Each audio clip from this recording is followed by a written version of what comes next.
ചെയ്യുകയാണ്, മണ്ണൊക്കെ മാറ്റുന്നു, അതുപോലെ വെള്ളം കെട്ടി നിൽക്കുന്നുണ്ട്, ആ വെള്ളമൊക്കെ ഒഴുക്കി വിടുന്ന ഒരു അവസ്ഥ, അതൊക്കെയാണ് നമ്മളിപ്പോ കണ്ടുകൊണ്ടിരിക്കുന്നത്. ഞങ്ങളിപ്പോൾ കൂടി നമ്മളോട് വിശേഷങ്ങൾ പങ്കുവയ്ക്കാനാണെന്ന് തോന്നുന്നു. അതെ, സൂര്യ. കേട്ടോണ്ടിരുന്നേ, ഞാൻ അനീഷ് കുമാർ. സ്കൂളില് വൊക്കേഷണൽ ഹയർ സെക്കൻഡറി സ്കൂളിൽ ലാബ് അസിസ്റ്റന്റായിട്ട് വർക്ക് ചെയ്യുന്നു. ഇവിടെ എന്താ കലോത്സവ ഒരുക്കങ്ങൾ?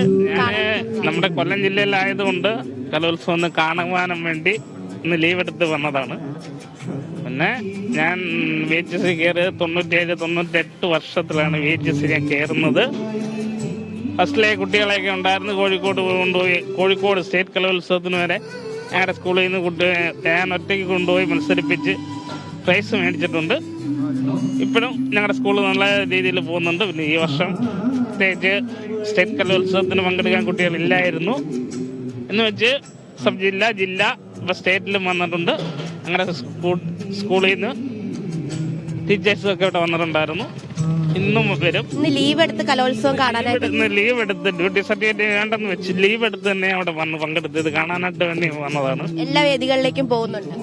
എല്ലാ വേദികളിലും എനിക്ക് ഇവിടെ പരിചയം ഉള്ള വേദികളിലെല്ലാം എല്ലായിടവും കറങ്ങണമെന്ന് തന്നെയാണ് ആഗ്രഹം. Okay, thank you. ശരി. ഭദ്രജി, ലീവ് എടുത്ത് പുള്ളി വന്നതാണ് പരിപാടി കാണാൻ. എല്ലാ വേദികളിലും ഇന്നത്തെ മത്സരങ്ങൾ കാണാനായിട്ട് ഒരു ദിവസത്തെ ജോലി വേണ്ടെന്ന് വെച്ചിട്ട് അദ്ദേഹം എത്തിയിരിക്കുകയാണ്. ഇത്തരത്തിൽ നിരവധി പേരാണ് കൊല്ലത്തെ 62ാമത്